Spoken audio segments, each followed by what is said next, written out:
city as we celebrate our multicultural, and I tell you what, we have some good Filipino whānau in the building. We should stick together. I knew I said it, never think I wasn't better. Alex Eala Savage's 6-word destruction plus curiosity has left fans reeling after AO withdrawal.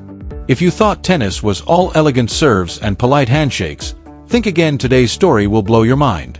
We're talking high-tech espionage accusations, brutal one-liners that could end careers, heartbreaking withdrawals, and players openly rebelling against the system itself. This is the kind of drama that the drama in tennis has now transcended sports and entered pure entertainment territory. So hit that like button and get comfortable, because we're diving headfirst into absolute chaos. What follows might genuinely be the most shocking accusation in recent tennis memory, a moment so bizarre and dramatic it could have been ripped straight from a Hollywood thriller.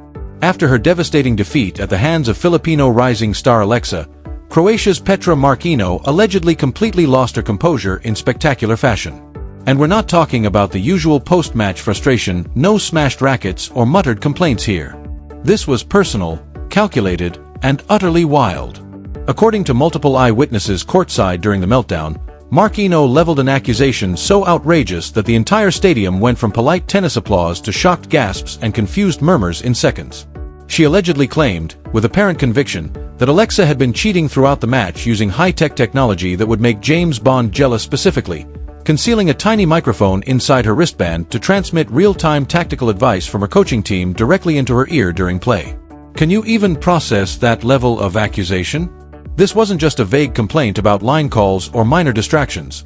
This wasn't a mere suggestion of gamesmanship. This was a full-blown espionage allegation, the kind of claim you'd expect intelligence agencies to investigate rather than tennis officials. The stadium's atmosphere shifted instantly from celebratory to electric with tension. Fans exchanged incredulous glances, smartphones came out to capture every moment, and the collective confusion practically rippled through the crowd. Petra reportedly stood there with a triumphant smile, apparently convinced she had just exposed a massive cheating scandal and that Eala was about to be dragged off the court in disgrace. You could almost see her mental calculations unfolding, imagining the headlines, the vindication, the reversal of her humiliating loss. The tension was suffocating as everyone waited. Would there be an investigation? Would officials check Eala's equipment? Could this become one of those defining scandals that changes the sport forever? But then the story shifted from bizarre to legendary. Alex Eala's response was nothing short of iconic. Rather than getting defensive, protesting her innocence, or showing concern over the allegations, Eala locked eyes with Petra with cold, unwavering confidence, and delivered 6 words that instantly became the most savage comeback of the tennis season. Calm as anything. You're not worth cheating for. Just 6 words, yet packed with more psychological impact than an entire match's worth of trash talk. Eala wasn't merely denying the accusation, she was essentially telling Petra that even if she wanted to cheat, even with all the high-tech tools in the world, even if Petra Marino had access to every piece of high-tech equipment in the world, even if she could have cheated undetected, Eala made it clear she simply wasn't worth the effort and ultimate dismissal that destroyed her competitive credibility with surgical precision. The burn was so severe you could practically watch Marino's confident expression crumble in real time. This wasn't just a comeback, it was a career-defining moment of absolute savagery. And just when the drama seemed peak, it escalated further. The umpire blew the whistle and summoned both players to the net, which everyone assumed would be for a handshake, a warning, or an announcement about equipment checks. What was actually said remains unclear, but whatever it was reportedly pushed Petra completely over the edge. Witnesses claim she snapped, her composure disintegrating entirely as she allegedly rushed toward Eala in pure frustration and anger. The crowd erupted into pandemonium, with security moving in and officials scrambling to control a situation that had spiraled far beyond a typical post-match dispute. This was raw, unfiltered drama, the kind that proves tennis, despite its reputation for elegance and politeness, can descend into chaos and spectacle that rivals any blockbuster. Tennis, despite its civilized and genteel reputation, is ultimately about human beings under immense pressure grappling with ego, competition, and the crushing weight of defeat. While we could spend hours dissecting Eala's psychological warfare masterclass, it's important not to forget that she's backing up her words with phenomenal tennis. The 20-year-old Filipino sensation isn't just talking the talk, she's walking the walk in the most convincing fashion imaginable. Her performance at the ASB Classic in Auckland, New Zealand has been nothing short of spectacular, a breakthrough run that announces a player's arrival on the big stage. After that controversial victory over Marino, where she delivered a 6-love, 6-2 beatdown so comprehensive it apparently drove her opponent to desperation, Eala has continued her rampage through the draw. Her quarterfinal matchup presented a significantly stiffer challenge in the form of Poland's Magdalette. Eala's quarterfinal opponent was the tournament's 5th seed, a player with considerably more experience at the highest levels of the game. The history between these two made the matchup particularly intriguing and made Eala's eventual victory even more impressive. They had faced each other twice before, and both times Lynette had emerged victorious, dispatching the younger player with relative ease. On paper, everything favored Lynette. The form book, the seedings, the experience gap. Vegas would have backed her without hesitation. Conventional wisdom suggested Eala would struggle against someone who had already figured her out. But this is 2026, and the new Alex Eala was emerging in real time. Whatever adjustments she had made over the off-season technically, strategically, or mentally came together spectacularly in Auckland, transforming her from an up-and-coming talent into a force no one could ignore. Eala didn't just edge past Lynette in a tight 3-setter, nor did she scrape through on a lucky day when her opponent underperformed. She dominated from start to finish, winning 6-3, 6-2 in a performance that left Lynette looking confused and overwhelmed. The scoreline barely captures the sheer comprehensiveness of the victory. Eala was hitting winners from impossible angles, her serve was firing beautifully, her movement across the court was exceptional, and, most impressively, she showed zero nerves despite facing someone who had beaten her twice before. Speaking to the media after the breakthrough victory, Eala's excitement and pride were palpable. She thanked the Auckland crowd for their support, saying it felt incredible to perform in front of such an enthusiastic audience, and she shared her tactical approach with refreshing honesty. Eala emphasized the importance of recognizing opportunities during a match and having the confidence to seize them aggressively rather than playing tentatively. When discussing the challenge of facing Lynette, she displayed remarkable maturity, acknowledging that the experienced Polish player had troubled her in the past precisely because of her tactical intelligence and experience. Rather than being intimidated by Lynette's experience and sophistication, Eala viewed the victory as confirmation that her game had genuinely reached a new level and that all the work she'd put in was translating to results against quality opponents. Looking at her entire Auckland campaign, the trajectory has been remarkable. As the 4th seed, expectations were high, but Eala has exceeded them at every turn. Her opening match against Donna Vake, a powerful and accomplished player, turned into an epic 3-set battle that could have gone either way, yet Eala displayed tremendous mental resilience to close it out. Then came the Marino demolition, the infamous 6-love, 6-2 destruction that was so one-sided it apparently prompted wild accusations about hidden microphones. And now, the Lynette victory, defeating a seeded opponent who had dominated their head-to-head record, further cemented her status. This is the kind of tournament run that can define a young player's career, the kind of week that announces you've arrived as a legitimate threat on tour.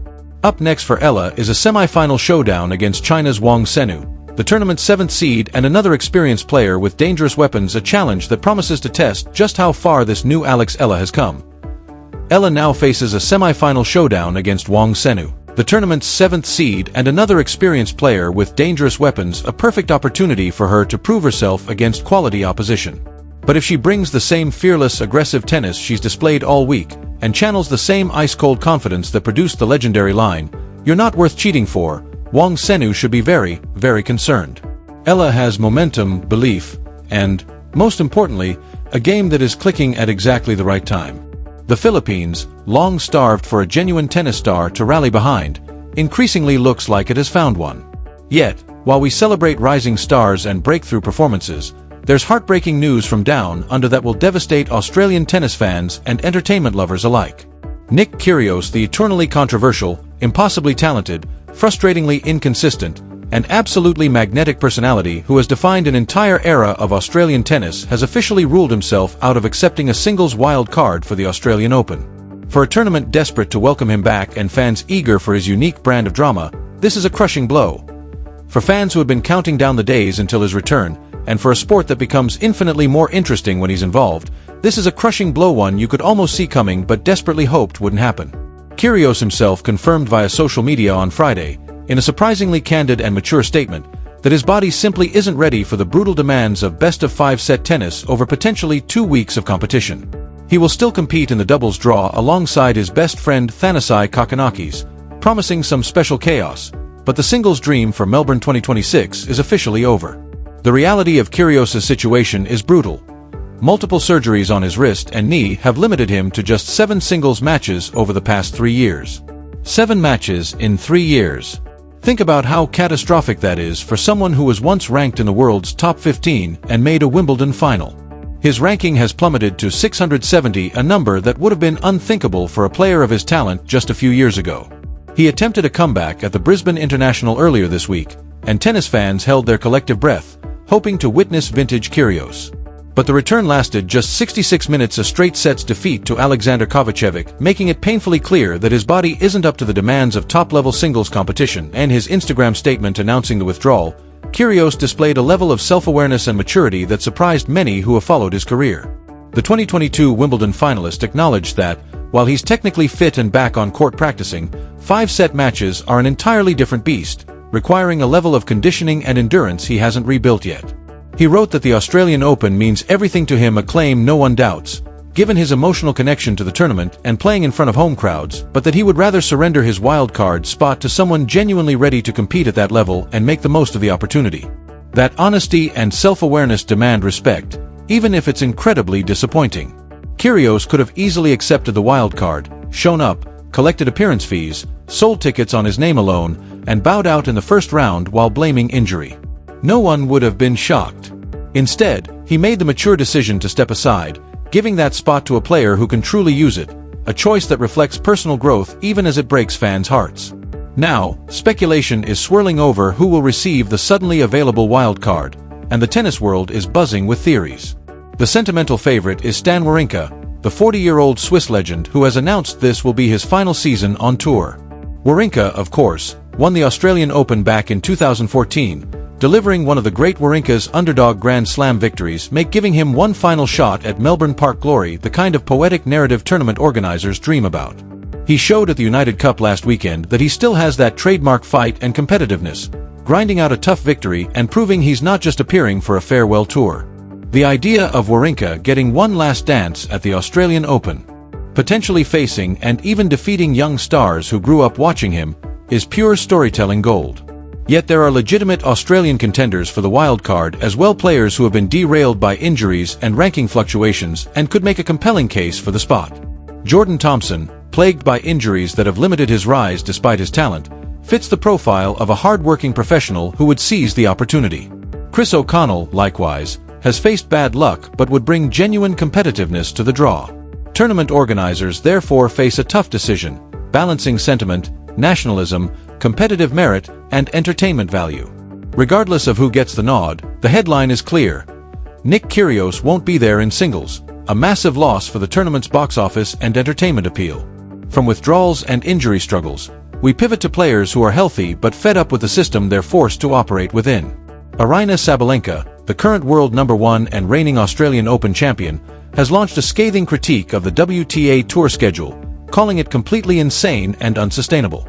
But she's not just complaining, she's taking action, making it clear that she's willing to accept heavy fines and ranking point penalties this season if that's what it takes to manage her schedule effectively. Sabalenka is determined to manage her schedule intelligently and avoid the kind of burnout and injuries that have derailed so many careers. This is a world #1 essentially declaring war on the WTA's mandatory tournament requirements, a story with potential long-term implications for how the tour operates. After cruising past Serena Cersei to reach the Brisbane International quarterfinals, Sabalenka spoke candidly to the media about her frustrations with the current scheduling system. When asked if she planned to manage her schedule the way Serena Williams famously did later in her career, cherry-picking tournaments and skipping events that didn't serve her goals, Sabalenka highlighted a crucial difference. She explained that when Serena made those decisions, the rules allowed that kind of autonomy. Under current WTA regulations, top players are required to participate in a certain number of 500-level events or face fines deducted through ranking points, forcing them to show up even when exhausted, sick, or managing minor injuries that could become major problems without proper rest. So many times my back. I couldn't because she said, leaving the media and fans with a stark insight into the toll of the modern tour.